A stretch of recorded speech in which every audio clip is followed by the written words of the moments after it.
What's up, everyone? Welcome back to the Fast 40, where we break down NASCAR for DFS purposes on FanDuel and DraftKings. And we got the GOAT of breakdowns with me, Taco DFS, to break it all down. Meow, meow, meow. And we're looking, this is the Enjoy Illinois 300 at Gateway.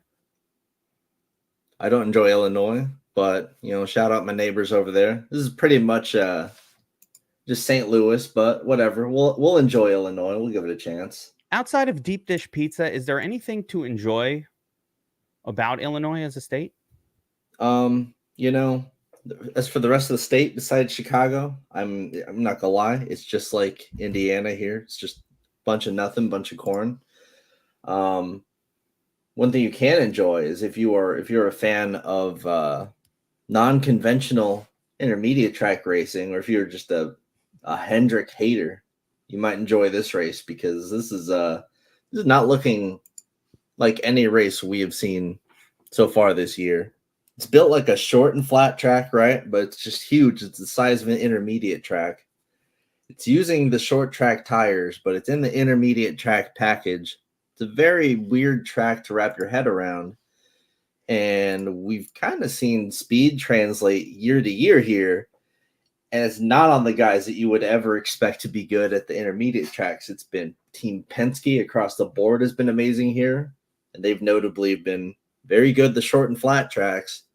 Very not good at the intermediate tracks. And then also Kyle Busch he's just the GOAT of this track as far as we know in the 2 races that we've ever raced here. Taco, I'm already seeing an interesting. Wait, I went to the wrong screen here.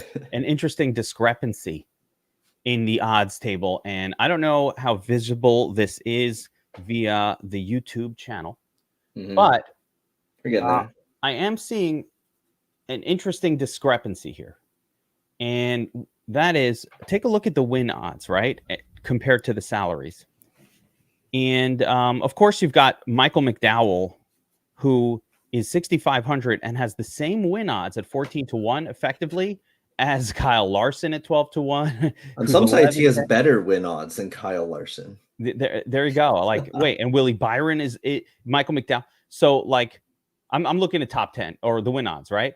Yeah. So this is really weird the way things are priced. I also see some less crazy ones, but still very telling.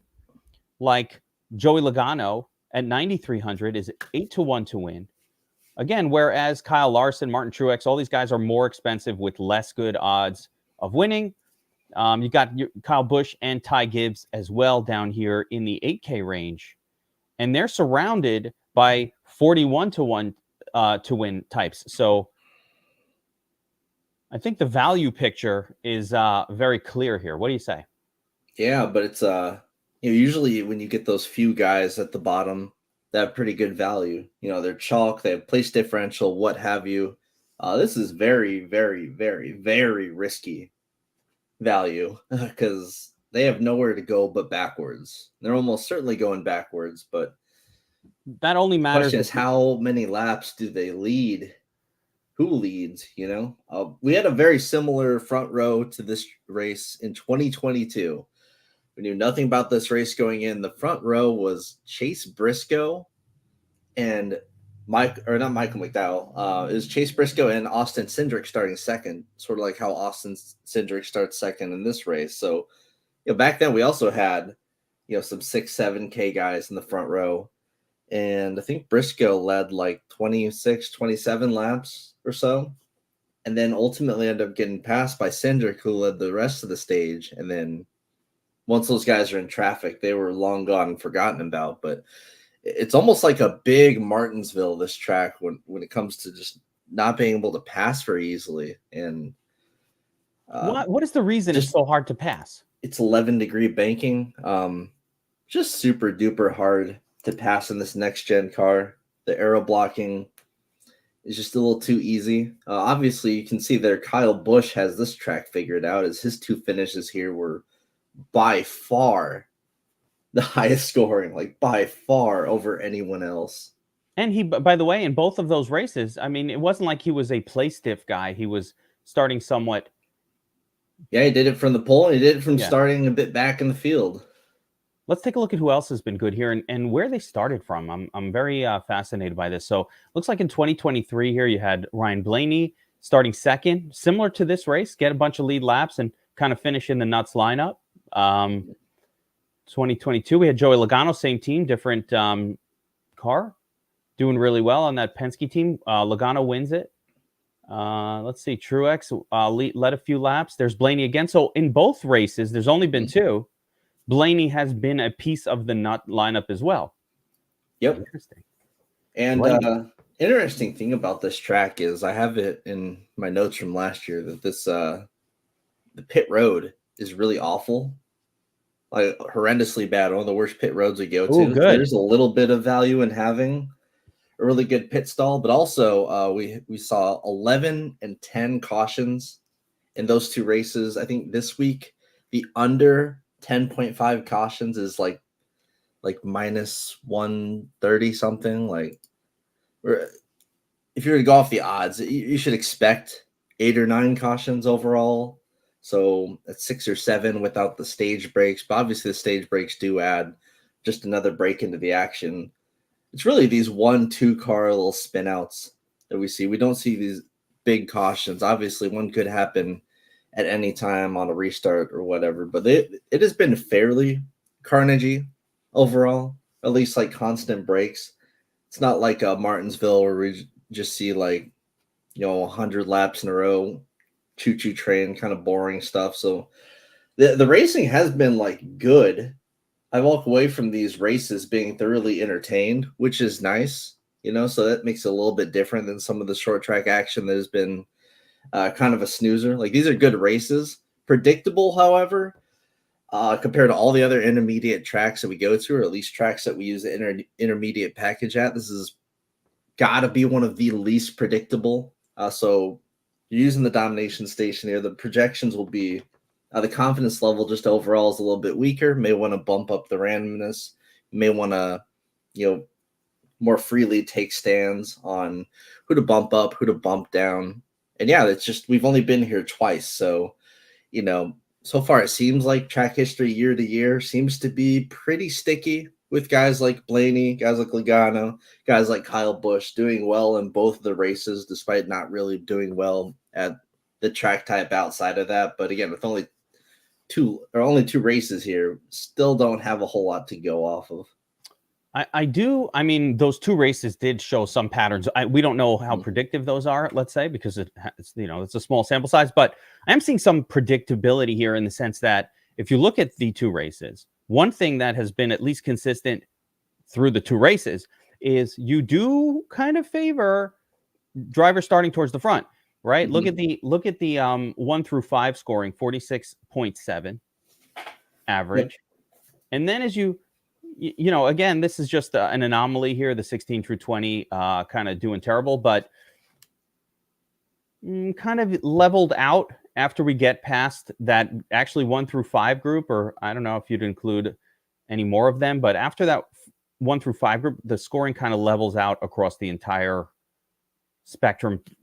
What's your takeaway on that? Or is it just, the luck of the 2 race draw, or is there something to this? Yeah, it's still kind of a small sample size to really make too big of deductions based off of this. That's why I don't have it in the correlations tab yet. Would like to see at least 4 races before I do that. But I mean, yeah, there are some, obviously with how hard it is to pass here, starting in the front, really good, really nice. We haven't seen guys that start in the front fall too far back, like Cindric, when he started on the front row, he fell back to like 11th, 14th around there.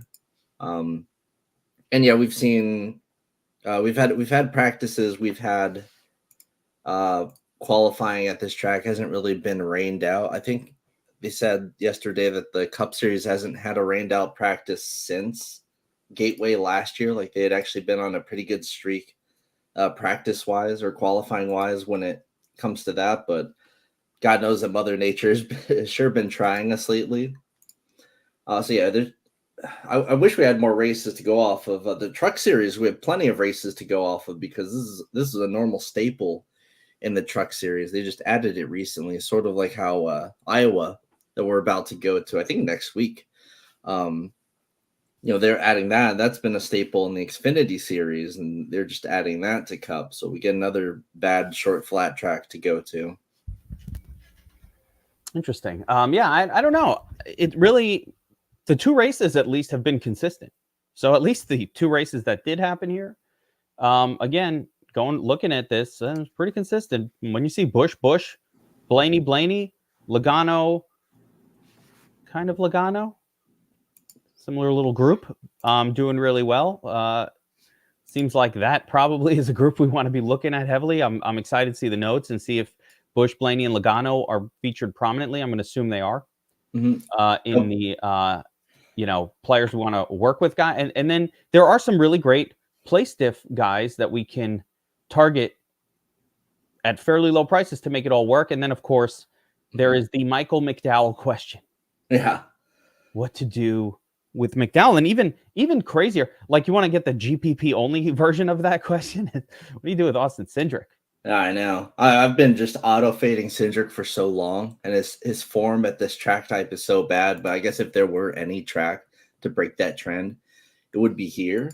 Looking back to last year, you can see the guys that had tons of speed going into this race last year were Hamlin and Logano.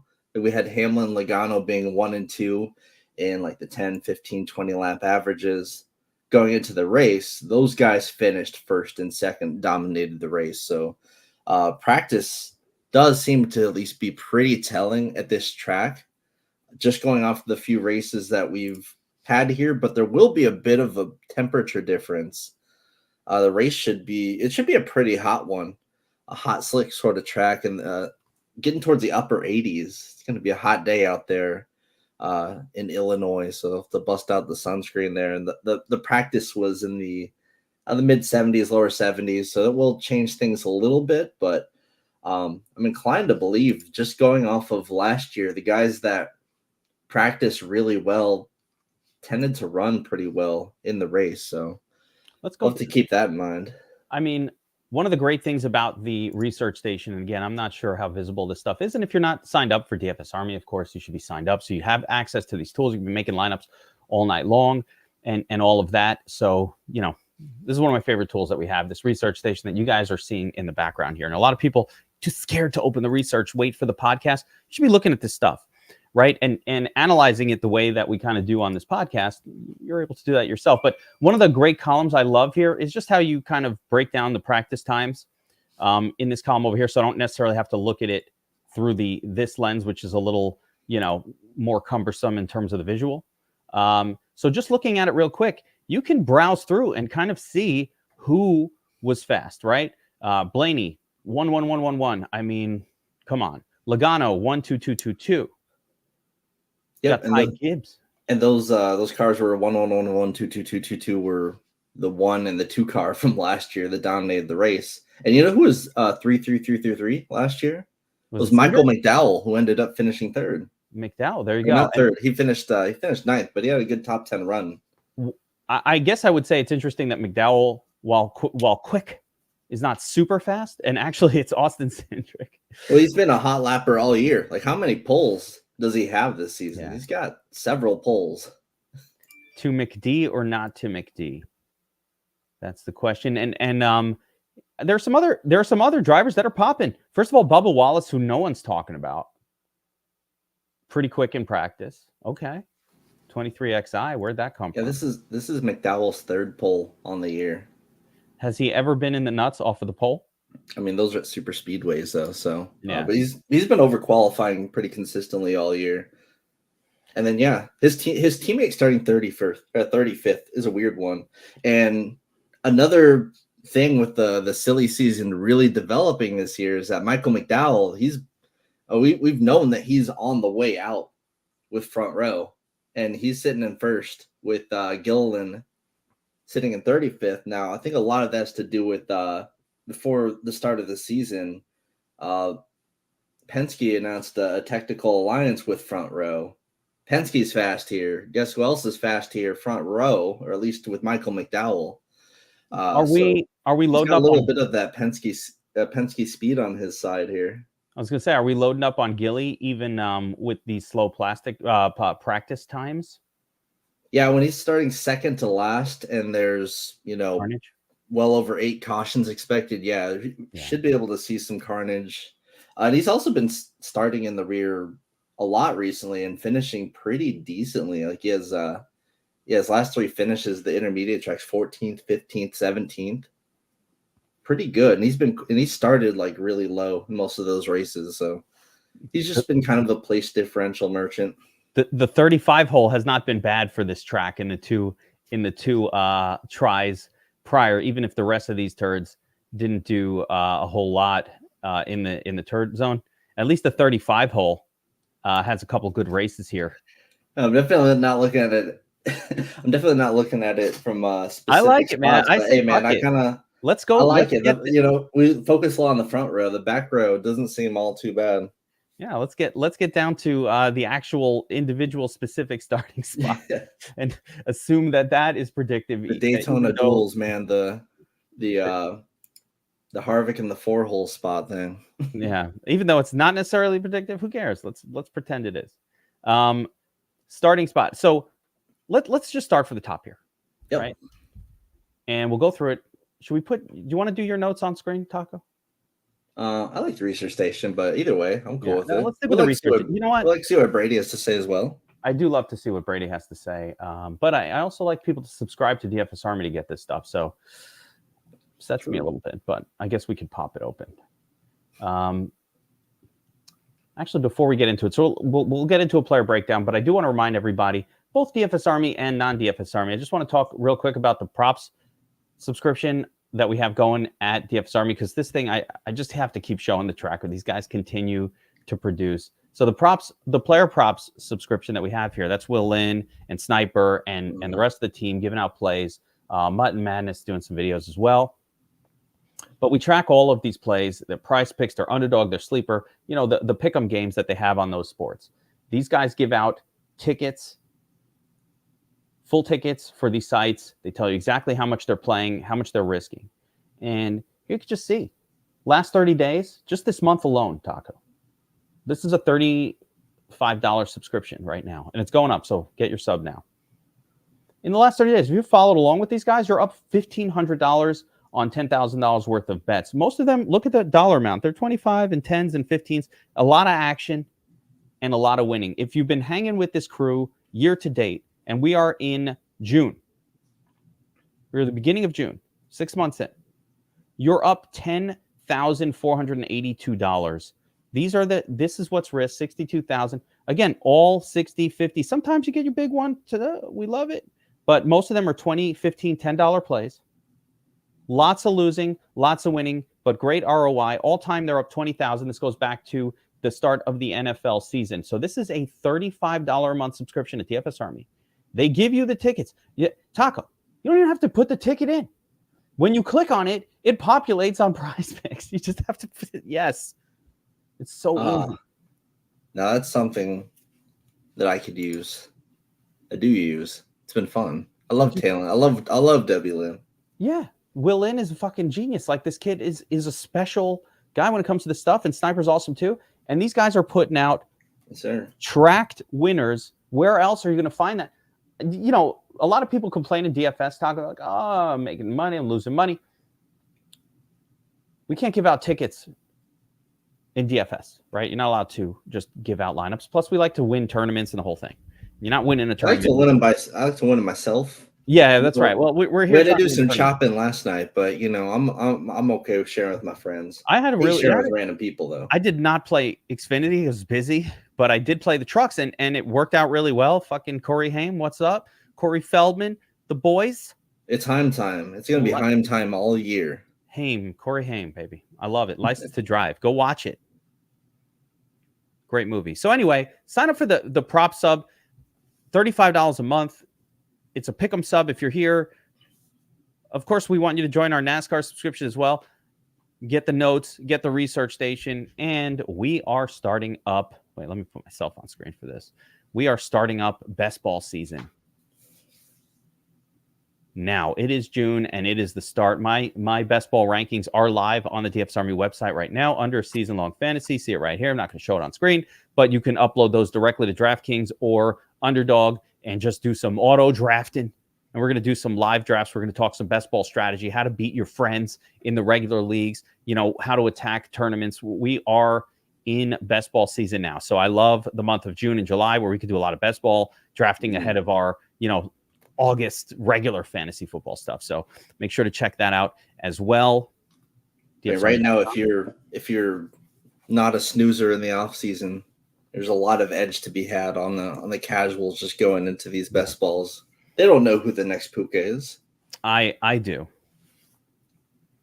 Geek does. It's in my rankings. Yeah, love best ball guys. And if you're doing, but I already have guys that just end up in every single draft of mine. Like I have Hollywood Brown on every. It's up 100% at this point. Love it. This year. I love a lot of these rookies too. I just love snake drafting. I wish there were snake drafts in NASCAR. I'd literally do that all day long. So I love it. Everybody's getting started. The edge for me for sure. Grimm's got 30 drafts in already. Let's go, baby. Yeah. Not in DFS Army. You're wrong. Great coaches throughout all of our sports. There we go. Thank you, Eric. Love it. All right. So let's get into the NASCAR breakdown where we dominate more than any other sport. I have to say, Taco, thanks to you. I got you. We always see the DFS Army helmets up top in NASCAR, and I always root for everybody. I've won more in NASCAR, I think, than any other sport. So thank you for that. All right. We already talked about a lot of these favorites. Hamlin and Larson. Dude, I think I'm fading them both. But tell me what your opinions are on these two before we get to Blaney. Hamlin starting 6th. Great win odds, Okay. And then Kyle Larson starting 13th. But interestingly, like I said, neither one of these guys has the best of histories here. So what do you think with these two? Usually I feel like I have a pretty good handle on the ownership projections. This week, it's a little weak. I think for once people aren't going to play Larson. Larson's usually heavily overowned. Last week, obviously, he got down to 1%. Duh. Finally. Didn't make the race. And I guess that's what it took because this week, Larson, I think there's a narrative going on about Larson after last week, they're just behind after that, kerfuffle with having to miss the race and all that. I've never seen him at like 15-1. Now, he has not been good here the last 2 years. Like last year, him finishing top 5 was actually like him popping off because that car was not good. He is good though. So who knows? We could see Larson in the teens ownership wise. We may end up seeing him being in the 20s. So have him right there for right now at like 20% ownership, but not as much as Hamlin, Blaney, the bigger favorites going in. I'm thinking people may look to the odds and see his odds dropping and want to get off of him. When I did, there have only been 2 races here, so I don't like to put in the correlation matrix. But if you do, the only race that even correlates higher than like 55%, which is pretty bad. There's one track, Las Vegas, that's at like 67% or something. Now, granted, that's not the highest number. Usually we'd look to like at least 70 or 80% to get like a pretty good corollary. But of all the tracks, that's the one that has come the closest. And that's where Larson absolutely fucking dominated this year. Was at Las Vegas. So I guess that would be somewhat of a case for playing Larson here. But with how close we've seen practice translate into race speed, got to admit Larson's not looking very good this week. All of Hendrick is not looking very good. I don't think we've seen outside of maybe not even at super speedways. We haven't seen really any teams surpass JGR and Hendrick. It's been JGR versus Hendrick every single week all year. Hendrick's looking significantly worse than Penske, just specifically for this week. And Larson, yeah, he was, in the lower teens in practice. Like he did not show any real speed, and we're seeing the odds fall off as a result of that. He opened as the favorite, just barely over Hamlin. Now he's like 10th, 11th favorite. I like strategic fades. Mm-hmm. And, if Hendrick isn't looking that great, and I'm looking at his practice times, and it ain't definitely not that great, right? And I'm looking at the teammate practice time, and it doesn't seem that great. And then you look at the other Hendrick car, and it's like, hey, that doesn't look that great. And then you look at the other one, and you're like, man, that doesn't look that great either. At some point, I'm thinking, what if, there's a lot of ownership floating around between these Hendrick cars. There's 8%, and here's another 20, and here's another 21, and so it seems like there's some fadeable ownership here if we want to have some balls. Chase Elliott. So there's some fadeable ownership there if you want to fucking sack up and just say, you know what, I'm out. This may be a sack for Hendrick because some teams, especially ones with championship aspirations like Hendrick, they'll look at a week like this and go, this ain't a playoff track. Who cares? We can take a week off. We don't have to plan for this one. We're going to focus in on, some more important tracks that we'll go to in the playoffs. These guys are all qualified for the playoffs already as it is. I'm not telling anybody to do that. It just seems like an off week for Hendrick. Yeah. Listen, I'm not telling anybody what to do. And usually when I say fade something on this breakdown, it usually goes the other way. But sometimes you got to fucking sack up. And if you want to sack up and fade some ownership, I think, it's a little scary to fade Larson and these guys. But I don't know. I haven't been that good here. And we do see some drivers that are good. So let's talk about, that was Larson. You got Denny Hamlin, who is still the odds-on favorite. Not the fastest, not in the right brand name vehicle. It's a Toyota, not a Ford. Do you still agree that Hamlin should be the favorite? And 4.8 to 1 for his price. I mean, there's, I can get 12 to 1 odds, down here for Logano. I could beat that price, but I can't beat 4.8 to 1 at any price because that's the best odds, win odds of anybody. What do you think of Hamlin here? I think Hamlin's in a pretty similar spot to last year. The practice time's not bad at all. Like certainly within the top 5, especially in long run speed. And we saw last year he started third, had an average running position of third, finished runner up, but he led 0 laps. So that's just a real testament to how little green flag passing there is and how easy it is to block when you're running up front.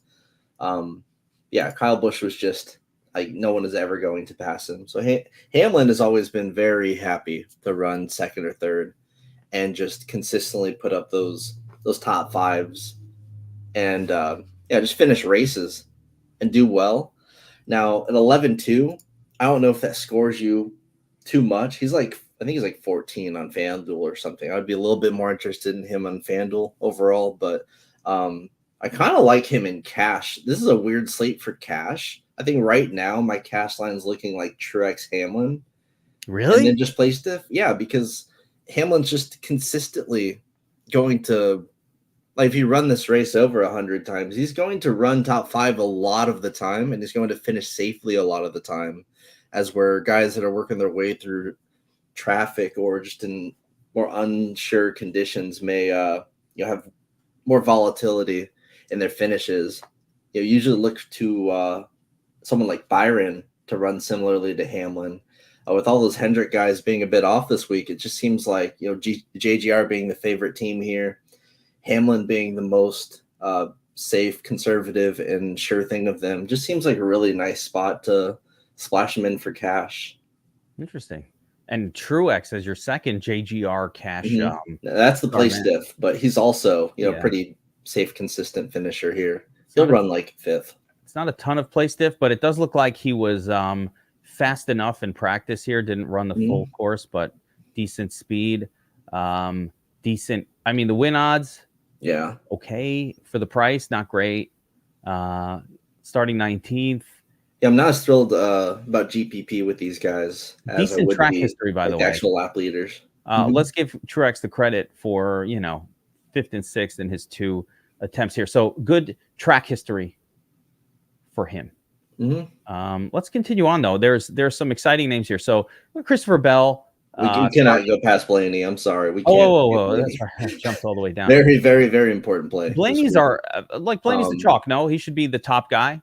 He's been wrecking out a lot recently. But yeah, he's looking more and more like the chalk as we go on through this thing. I think him and Logano are really absurdly cheap on FanDuel. Yeah, they're like egregiously cheap on FanDuel. Like FanDuel is kind of broken this week Ooh, with their pricing. I like that. Like Logano is like free there. He's kind of free on DraftKings as well, so he's going to be a strong play on both sides. I think Logano is basically just, yeah, that's actually a really good point, Andrew. When it comes to this, it is true. Pit road being so screwy here, and with aero blocking being so strong, yeah, you will see someone definitely try and shoot two tires. It's going to kind of talk about as that we go on down the field. Kind of seems like a Stenhousey thing to do, but my God, has Stenhouse fallen off this week? I saw him at 1,000 to 1 on I think it was, what site was that? It was 365. I think it was 1,000 to 1.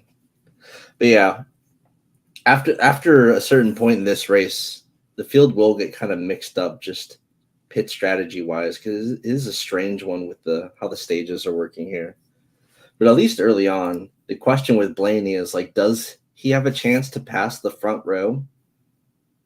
If he even has a chance, like you'd consider him probably one of the favorites to win stage one. Like I wish that the books would put out the stage winners. Bovada was doing that for a decent bit, but they haven't in a while, and I've really missed those odds. Let The me ask odds you to this. win stage one. Let's think about this for a second. Blaney's starting third, right? Mhm. So he's on the he's going to be right behind, let's say, McDowell, who's starting first. Mm-hmm. And he's going to have a good pit stall too, which is really nice. Cindric is in second. So theoretically, if McDowell isn't actually this super fast car, but rather just ran a hot lap and, speed wise just doesn't fully have it. It is, of course, a front row car. It's not a Penske. Wouldn't it be like within a few, this is a 1.5 mile, by lap 5, 6, 7, you see Blaney kind of making his way and threatening and taking first play, taking the lead.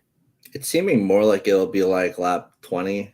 Because I do think whoever gets out in clean air here will just kind of be free to go. And also, like, how early is the first caution?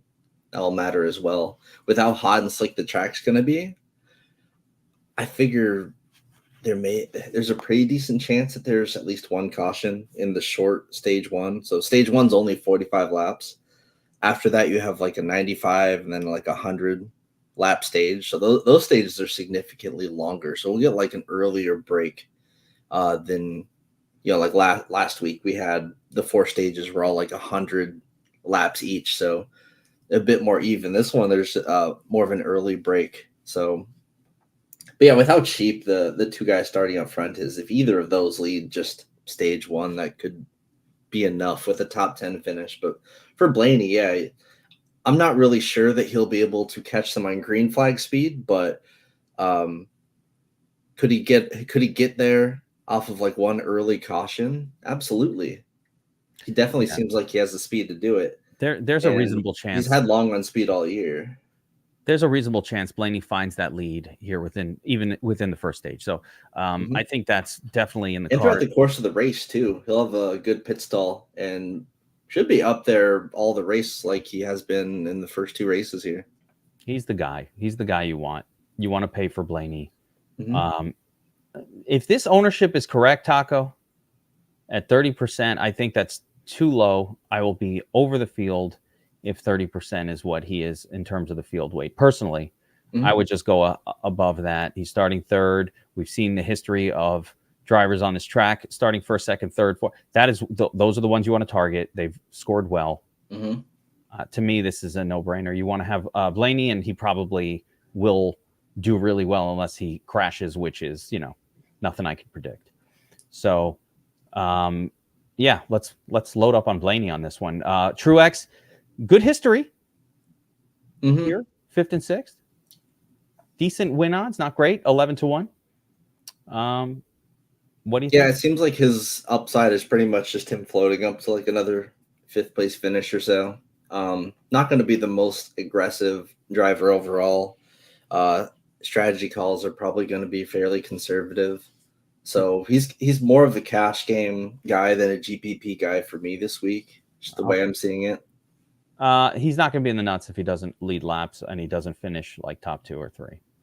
He won't be. He could. I think we saw Larson in a very similar spot start like 20th and then sneak his way up into a top 5 and just barely be optimal last year because outside of Kyle Busch, everyone scored kind of the same. Yeah, that version of the race pretty much has just either one expensive dominator. Like if Blaney was the only expensive dominator, and then it's like McDowell ends up leading a bunch and dominates, and then then the rest would just be like place differential. You'd have maybe like a Buescher, maybe a Truex, one of those types be the third guy. Because there's a lot of expensive guys that just aren't really the best of plays this week compared to usually. Like on an average intermediate track like this, the top 5 or 6 guys would all have like incredible projections compared to the rest of the field. It's just not the case this week. There are some mid-salary guys that are exciting, so we'll get to them in a minute. Willie Byron, I'm assuming you kind of look at him also kind of cashy, but nothing super exciting. He's starting 11th. Yeah, and I'm not playing him in cash, so that's a tough combo when you're just cashy, but you're not playing him in cash. Yeah. That's a fadey. A little fadey. 8th and 19th, nothing special in the 2 previous races. He did lead some laps here last year, but it was off of the pit cycle, and those kind of laps could really go to anybody. So it's kind of important to. I just metric wise for me, Taco, he's 14-1. It's fine, but I can just pay a lot less for 14-1 odds. And those are more exciting 14-1 guys down there. I like cheaper 14-1. Christopher Bell here. Great last week. If you didn't have Bell last week, what a miss! No one had Bell. It was another one of those. It wasn't even a Coke 600. It was like a Coke 400 or something. But just a disappointing week overall last week. But Bell. No one really had anything for Bell. He kind of got back into that form that he was on towards the end of last year. So, I mean, my bad, Bell. You've been terrible at intermediates all year up to that point. I think everyone was off of him. He was single-digit ownership in a lot of contests. So, hey, my bad, Bell. I'll respect you from now on. And the odds are respecting him. His odds are incredible right now compared to the guys around him. Big miss last week. So, gotta pay Bell some respect here. JGR is the top team odds-wise overall. So, we'll have to have a somewhat healthy portion of some Bell. Practice times, too, by the way. He stands out. Good practice time. Fine. Yeah. He would be a solid play. Looks like he's starting 4th, so kind of like a similar situation. He will probably be ignored a bit, So do with that what you will. Again, you got him at 22%. I don't know about that. He just crushed last week. I think, and just odds wise, he's moved up a bit. So I think the ownership will drift up. I think I had him at like the teens earlier on, like right after qualifying. But his odds have been moving. And as for Reddick, this ain't his track type. It's a flat track. He's been horrible here in both the races. I don't see much reason to play Reddick outside of, I guess, that Las Vegas correlation, but it's hard to take correlations too seriously when there's only been 2 races. Keselowski riding a Ford, but not the good team Ford. This has been the amazing team Ford. Well, over the last over the last 4 weeks or 4 intermediate tracks, we've had an RFK Ford finish top 2 in every single one of those races. Practice times mediocre. But with it being a strategy track, this is where this is someone you'd have circled for. Okay, if strategy is going to matter here a lot, Keselowski always pretty amazing with that strategy call. Yeah. He has the win in the bank at Darlington, so we can go ahead and gamble on whatever. Did qualify decently this week, kind of for a change, and he's priced up significantly to where he has been. So he's kind of balanced to where he's definitely not as sneaky as he has been because his finishes kind of speak for himself. He's going to get healthy ownership, and that price is really jacked up. So I'm fine with just being a touch underweight to the field, maybe somewhere around there. 28th and 20th in his 2 attempts here. Not great, but one guy who's been awesome here and who looks great in practice and who's priced relatively reasonably and who brings a decent little bit, although starting in a weird place that hasn't scored well in the past, but brings a little bit of play stiff is Joey Logano. J-Lo. Rare. Cheap Blaney is basically what he is. He's 1,500 cheaper than Blaney. Very similar speed there. Also, that team has been injected with $1 million. You ever gotten $1 million? That's a nice thing to add. Let me just $1 million. Perfect. Thank you. I had to do that. Sorry. One. You can see his finishes at the intermediate tracks this year. Been dog shit. Been bad. He's not in the next gen car. He has not run well at intermediate tracks whatsoever. This intermediate track, however, with it being more built like a short flat track, he's been great at those. And boy, has he been good at this track. He is. Those practice times are not an anomaly. His practice times have looked like that every single time here at Gateway. He looks like he'll be the chalk. He maybe even over Blaney, because if you think he's cheap on DraftKings, his price on FanDuel is like $8,500. I feel like if I run FanDuel, I'm gonna get 100% of these two guys, and I'm gonna be loving all of it on the Dom station, and just fuck it, go for it. Yeah. Does FanDuel even have a decent contest for this thing? Now I'm gonna play some FanDuel. I'm in. No, those contests are probably long gone. Oh. FanDuel loves to barely put out any NASCAR stuff. You literally cannot wait. I stay hating FanDuel. You know me. FanDuel, man. Fucking FanDuel. I can't even open that damn website half the time. Keeps asking me if I'm a human. I can't get past it. Are you? Chase Elliott. No. No. Absolutely not. 31-1. Horrible practice times. Yeah. There's nothing to... No. What is he starting? All right, he's starting 17th. Some play stiff if you want it. GPP. He's been over finishing, but yeah, I don't see a lot here. Yeah. Kyle Busch. Okay. Wait a second. Yeah, if you thought Logano was good at this track, Kyle Busch has been elite. Not super fast in practice, though, Taco. Yeah. And that is something worth noting. Last year, he was like fourth practice-wise overall. Do you think Kyle Busch has given up?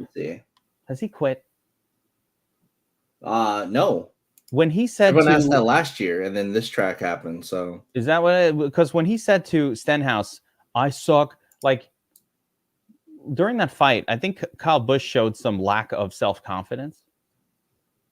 I suck, or said something like that. Didn't he say like, "I'm terrible, so what the fuck? You can hit me anyway. I don't care." He said. I think it was Stenhouse that said, "We're bad too." Like. Yeah, he's like, we suck. Like they were just fighting over how bad their cars are. It had a whole they were truly having a mid-off. Yeah, it was bizarre. It was hilarious. But my takeaway was, man, this guy has no confidence at this point. Like there's his swag. Well, he's going to have his track. So if Auto Club was still on the schedule, he would still be good at Auto Club. I don't even know. Yeah, he trashed his own team while getting his ass beat, and then and then he took if you want to talk about your confidence being shot, and listen, I played a lot of Kyle Busch last week, didn't work out, but like you want to talk about confidence being shot, he just got punched in the face and didn't even retaliate. He couldn't get his own punch in. No, I think Bob Parker's put up more fight than him, but hey.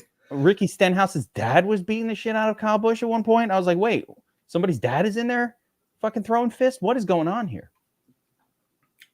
His fueler wasn't fucking around though. Yeah, there was somebody, but like the fueler. All right. I will say all he has going for him is that track history, which is elite. Now, last year he was like fourth in practice. This year, outside the top 10, I'm gonna be a lot more skeptical. But I was skeptical last year that he would be able to put up the performance from the year before, and then he did it like twofold. So he's gonna force his way into some of my lineups, but I would like to be underweight on him. I expect him to be wildly popular. Not wildly popular. I think Logano's still going to be more popular, maybe even Gibbs right next to him, but he's still going to be popular just because that track history is out of this world. As you saw, his two scores here were like 20 points better than anyone else. Like everyone else's combined. Couldn't put up with it, so you'll have to play him some, but I'm definitely shooting to be underweight. The price is nice, but I'd be more interested in Gibbs in this range. Well, that's what I was going to say. On paper, Gibbs is a better play. Better win odds by just a little bit, 13-1. Clear cut, better practice times. Got some better form. He's starting to break out. Coming off of a good week. Listen, I'm throwing away last year's 20th place. This is a young driver who's getting better and improving, and each week, month, and year. You can see it very clearly. He struggled to break the top 15. Now he's kind of broken through his ceiling a little bit. Yeah, 8,600, cheaper than Busch, better win odds, same starting position, better practice time. So Gibbs just seems like Busch, but better. The only difference is, of course, Busch just destroying this track the last 2 times. And, you have to respect that a little bit as well. Ownership, about the same. Man, it's hard to get ownership leverage in fucking NASCAR. Everybody's 30%. And that is how the races tend to play out. Yeah, it'll be, by the time the race locks, there will be, it'll be a little bit more spread out than this. I have a hard time figuring out who it's going to really be poured on. Because for a while I had Buescher chalked as the highest owned. Now I've got it at Barry because Buescher's odds have kind of plummeted a little bit. Still seeing being popular though here, starting 26th. Starting towards the back, terrible practice time. He's in the Ford. Okay, again, he's in a Ford, which RFK Ford, one that's a team that's been in the top 2 the last 4 races. Yeah. Buescher's great at strategy, right there with Kaz when it comes to that. Great at over finishing a slow car. That is, I have him as one of the 3 best in the series when it comes to that. Taking a mid-speed car and just forcing it into the top 10 through sheer determination. I like him at the flatter tracks compared to the steeper ones, so this kind of benefits him a little bit here. He missed the 2022 race here. But yeah, last year ran 12th, was fine. If he gets a 12th here again, that's going to be more than fine. He'll score 8,500. 85. Could be enough to get it done. And everyone else in this range kind of just sucks. So after him, this plate kind of falls apart. I wanted to address one name in this range, and then we'll get to like an exciting play that's just outside of this little zone of 41-1. So you got these 4 cars that are all the same exact win odds. Similar in pricing. I like that. The you got again Bowman in the Hendrick car, meh, right? Meh. You got Ross Chastain, just nothing special about anything here. What is anything to like about Chastain? Trackhouse car, mediocre, mid practice times, not terrible. Starting with a little bit of place outside. So Bowman is always just the mid driver, but Chastain is chilling right there with him. The average price being 81,000, right? So, Chastain and Bowman being there is perfect. They're the embodiment of mid. They're starting mid. Their outlook is mid. Their practice times are mid.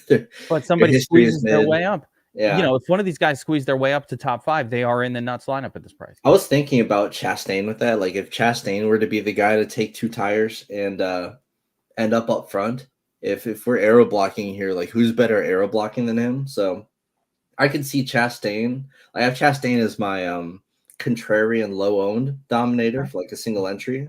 That's like a really good role that he could fill. And you're just banking on him just kind of stealing the lead randomly and then just never giving it up because he's so good at blocking. So he has that going on for him. As where Bowman, I struggled to find any real upside with him outside of him being able to kind of back his way into yet another super low top 10 with no fast laps, which doesn't score that well. It's going to work only if these other massive play stiff guys don't really come through. Yeah. But there are actually some very exciting play stiff guys coming up in a minute that are going to suck in all the ownership. And I'm very got a caveat. Yeah, I mean, I'm really curious about like how you see those going down. But yeah, and then Bubba, we'll talk about it real fast. Well, Bubba is the guy. So Bubba is the one out of this group that he starts 8th, not super exciting there, but like he's been fast, right? In practice, he has the good practice times. So what do you make of Bubba? Because this one's he hasn't been his track history is terrible. But at least he's got fast practice times. What do we do with that? He's probably just running 9th all race. It's kind of what he's been doing at these tracks until he crashes. Yeah, but he hasn't been one to crash. If you look at his finishes, the intermediate tracks, like he's been very consistent with finishing, top 10, but not top 5 really. I'm gonna say Bubba. If you look at his recent, he's been shockingly solid. Yeah, he's been okay. I just I would be more interested in FanDuel scoring wise for him because he kind of has that problem where he runs and finishes decently. It's just he doesn't put up those peripheral stats like ever, and that's kind of a problem. All right, we're at the Stewart-Haas Racing part of the discussion. Yeah, because this week Stewart-Haas announced that they will be shutting down operations at the end of the year. So these are all dead fish. That's never great. They're shutting down operations. Yeah. Yes, disaster. They're shutting down. It's over. It's Jover. I mean, Stewart's been out of it for a while. Should we do DFSA? It's an auction. Oh man, I wish I had those charters are getting sold off to highest bidder. So how much money do you need to own a NASCAR team? However much money Pitbull has. Pitbull?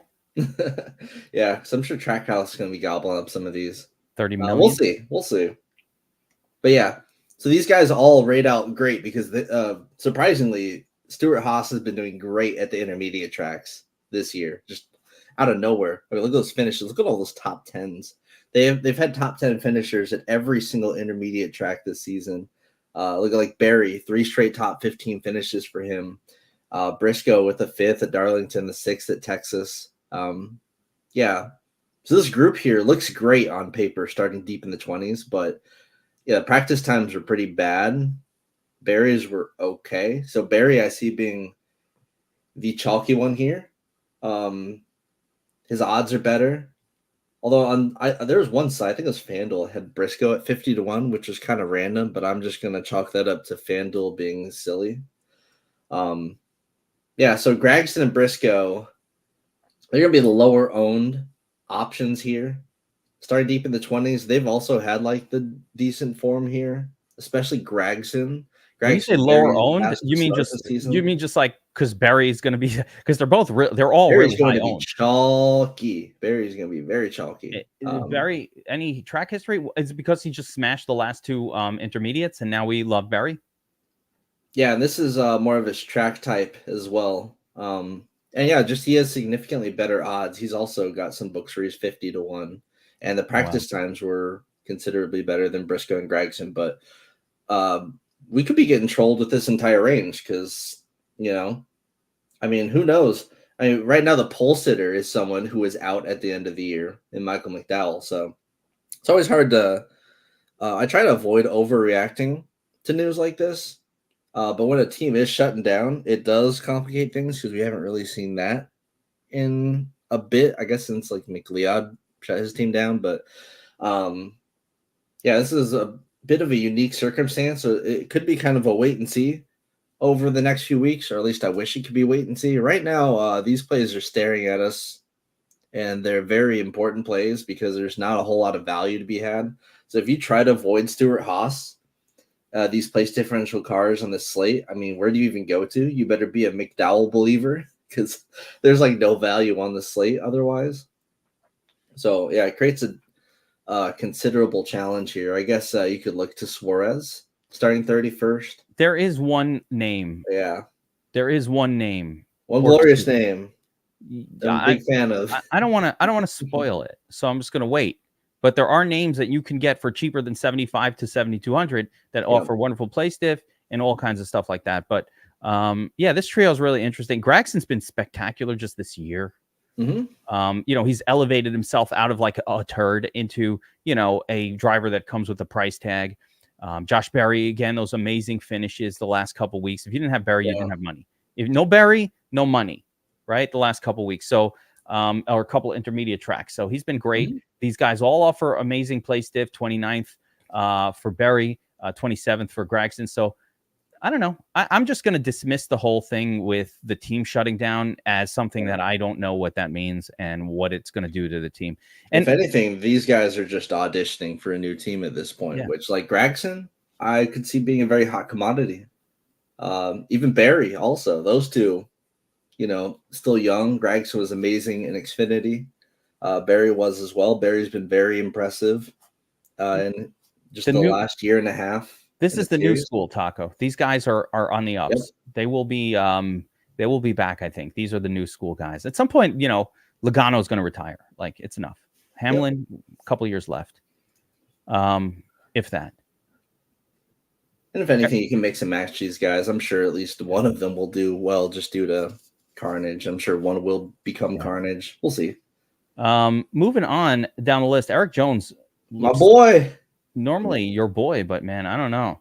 Slowest car in practice. He's slowest car in practice. Yeah, I'm going to have to take a week off, Eric. Sorry. You've been good to me, but I know the tracks you like, and I know this ain't it. You'd prefer it to be larger or steeper. He's not that guy. Does not. He was top 10 here in 2022, but yeah, I'm very okay with not playing much, if any, Jones here. Those practice times are kind of unacceptable. With those practice times, if he was starting 36, I wouldn't care. He did only run 10 laps, but yeah. I mean, no, he's starting 22nd. 22nd, yeah, that's not a little too high.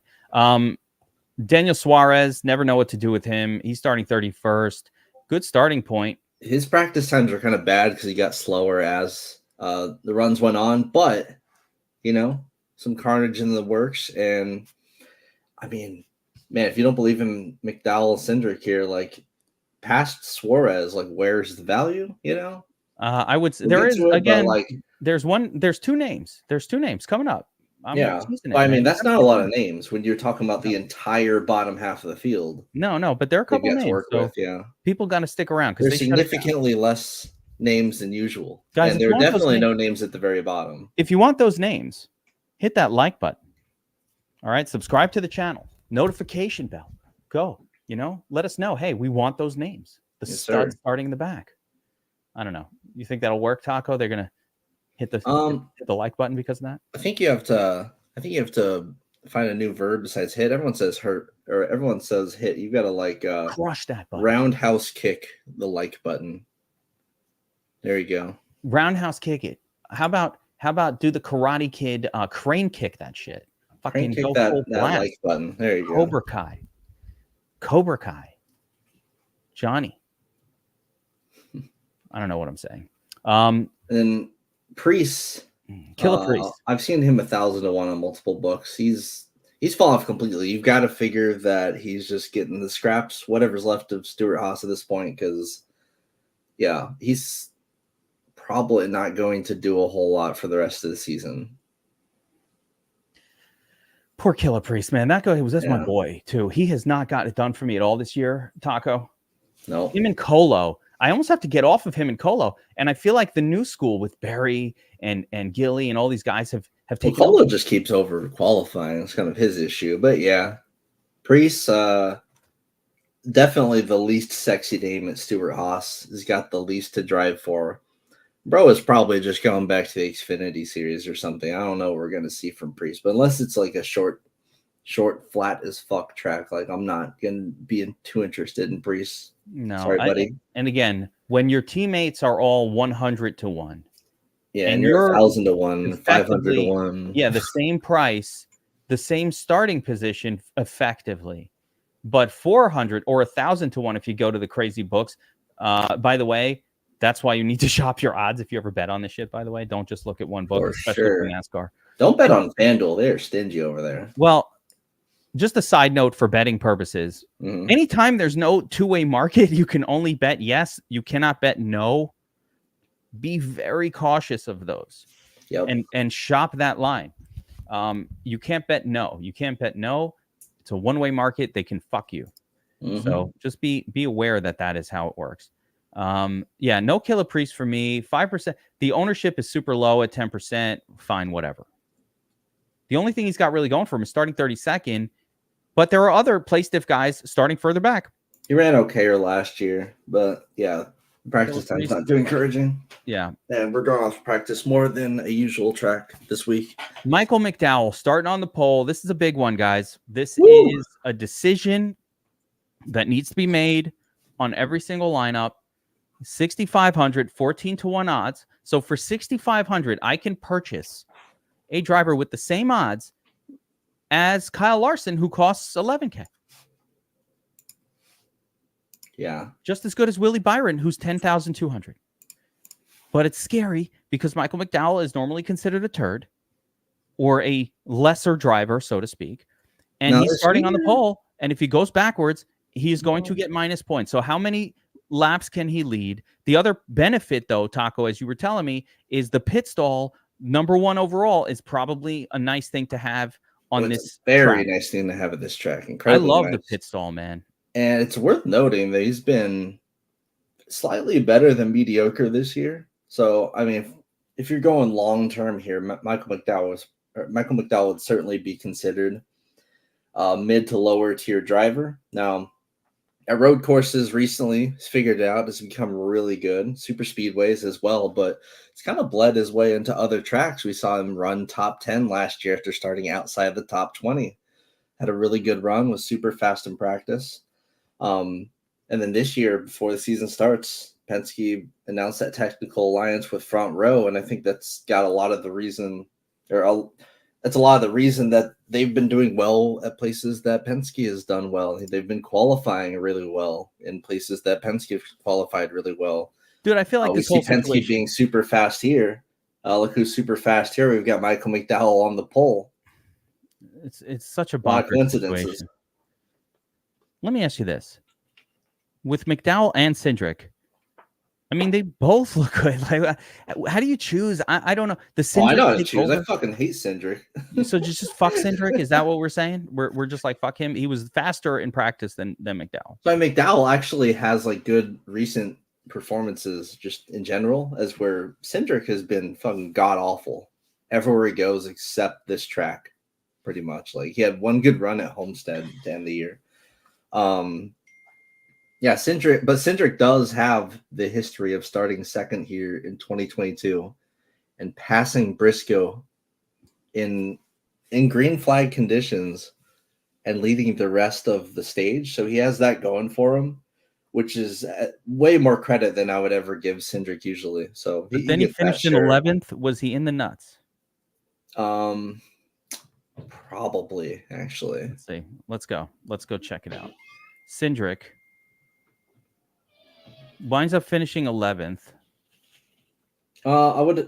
His price is probably somewhat similar. He scored 32 and did not finish in the nuts at all. Yeah, he had like no fast laps to go with his lead lap. So he has 26 lead laps. See, this wasn't enough. So like, yeah, even with 26 lead laps, all right, whatever. He's finishing 11th, you figure that would, now if he was like low 6Ks and no one else in that range scored well, he may have a chance, but I do believe that there are some cheaper guys that definitely scored better. Well, this just shows you how it doesn't work out. You're like, oh, he finished 11th. That's not bad. He led some laps. That's okay. But you know what? You're taking a minus 9 for moving back from second, and that really is the problem. He needs to finish like top 5. He got outscored by like there are guys like JJ Yaley there that scored as much as he did just off place differential. So it's really doubtful. Yeah, even Gilliland was crushing it. And he was in better form back then. Now I would consider his form to be pretty dreadful. Even the 20th place finish he's been getting recently is like considerably better than what he's been doing, which has been just being bad. So I don't know.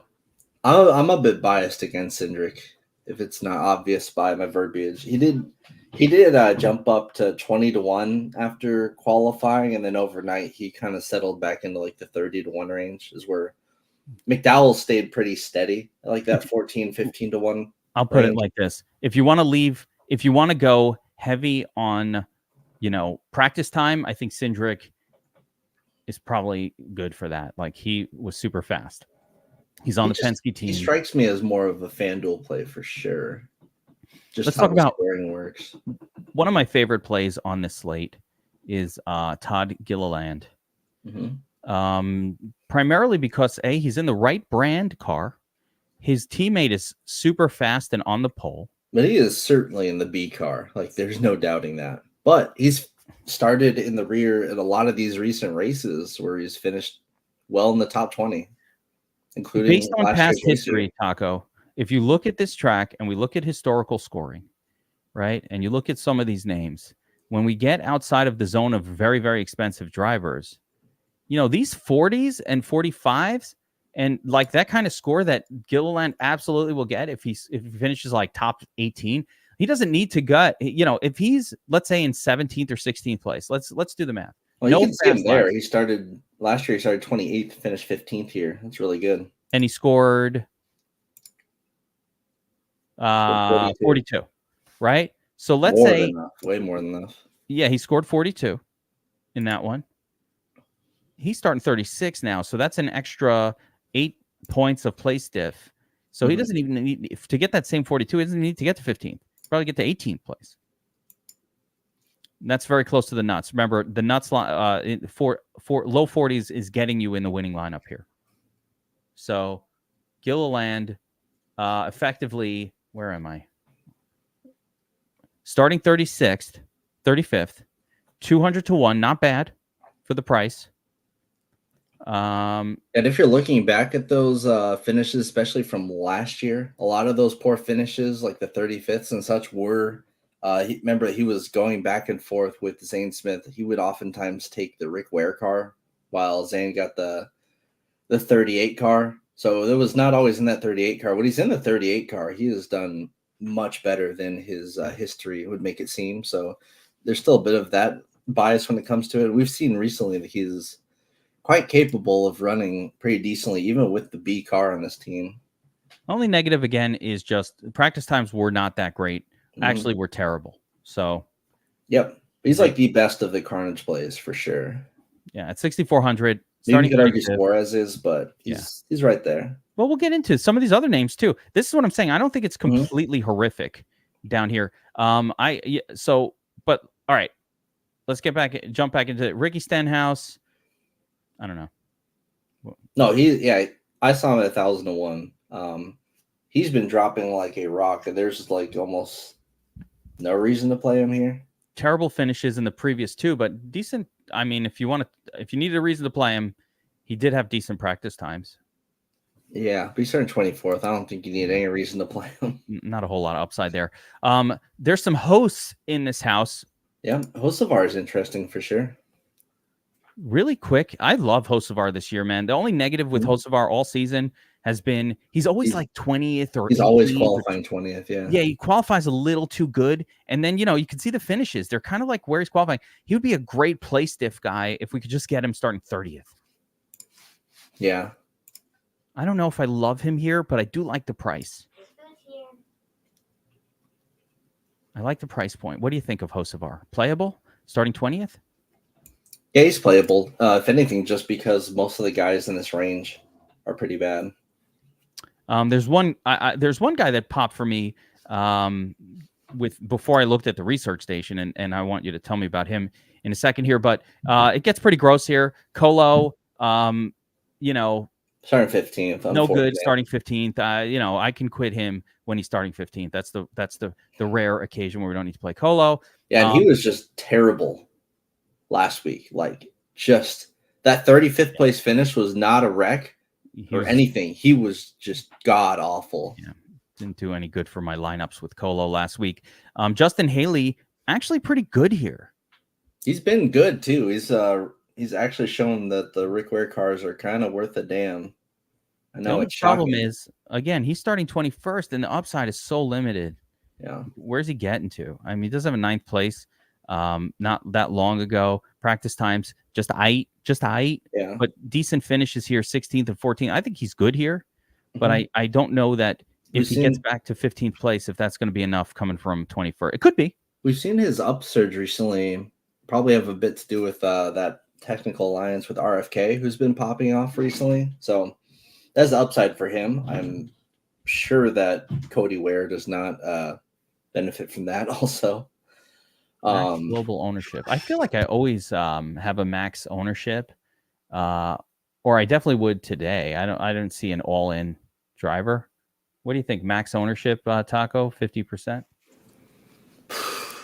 Probably lower this week, damn near, like 40%, because I'm just not super in love with any of these plays, and I don't really want to load up on chalk like that. It's kind of a mix and match play unless you really want to flag plant for some reason, but just with the overall low confidence numbers, unfortunately, I think I'm going heavy Blaney and Logano too.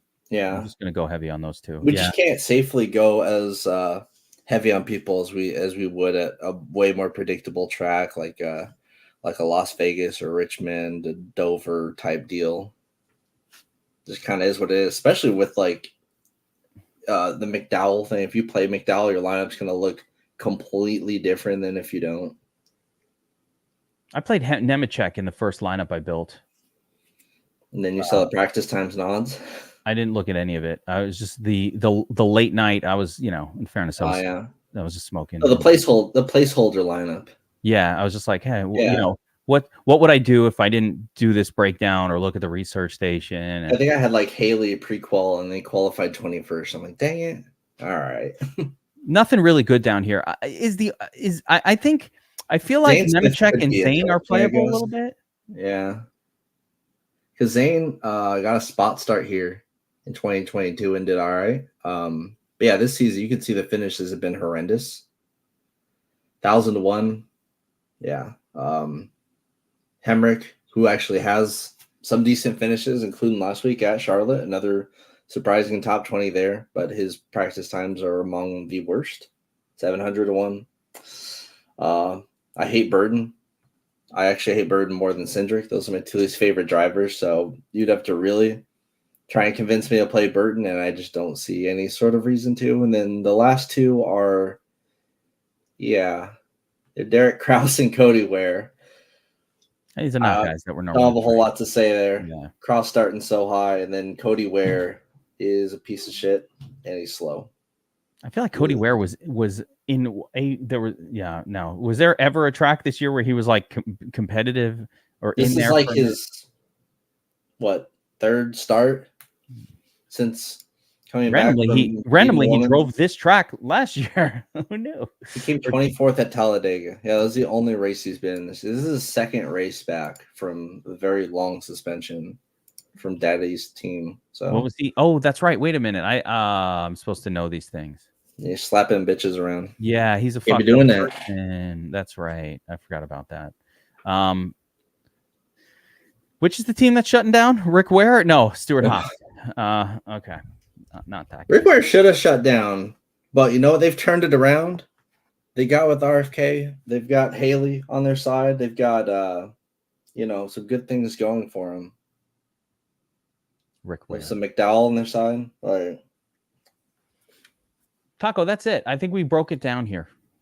Yeah. Tough slate, just because it's not super predictive, but I don't know. You keep saying that. The same thing. It looks really predictable for the rest of the field. Yeah. I feel like let me just. I'll tell you what I came outside of the comfort zone. I guess it's not as similar as all the other kind of tracks have been. Maybe, and that's probably a good thing. We'll see what happens. We'll see what happens afterwards. But I'll tell you what I walked away with. Mm-hmm. I walked away with Blaney, Logano, strong pay up options. Ty Gibbs, great, and Kyle Busch are your sort of 8K guys. Busch are playable, and then make it all work. Make it all work with your McDowell Gilliland combination, and then mix it in. That seems like the baseline, and then build and mix around that with some Hendrick fades and some shots on the SHR crew for salary saving. That's kind of like how it all walked away for me, and then pick that one guy who's gonna lead the way. Yep, and I wouldn't be too mad at you for just taking kind of random shots in the dark at guys that you think may be able to just jump up there on strategy. So, like, for me, it'd be like a Chastain. No real reason to play them. Just if they decide to take two tires, which I could definitely see a team like that, just kind of not where they want to be playoff-wise, wanting to go for a win. I could, this would be one of those tracks where I could certainly see that paying off. Especially how easy it is to block here. That sounds like it's a great weasel track. Yeah, that sounds like weasels. Great weasel track. Yeah, that's weasel good, first place. It's good for the Keselowski stocks, I guess. Dooley always loves the win pick. Likes to bet these tracks and get the win pick. So Again, I think Blaney's almost too obvious, Taco. If you pick him, I'm gonna not be impressed.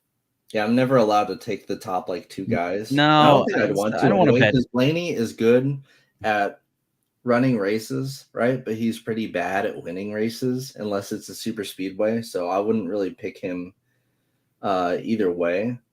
Who wins here? I actually like Ty Gibbs here. I like that. I think I'm going to roll with it. We saw the bell last week. 13-1. I'll go for it. I'm cool with that. Yeah, got a good crew. Great week to have a good crew.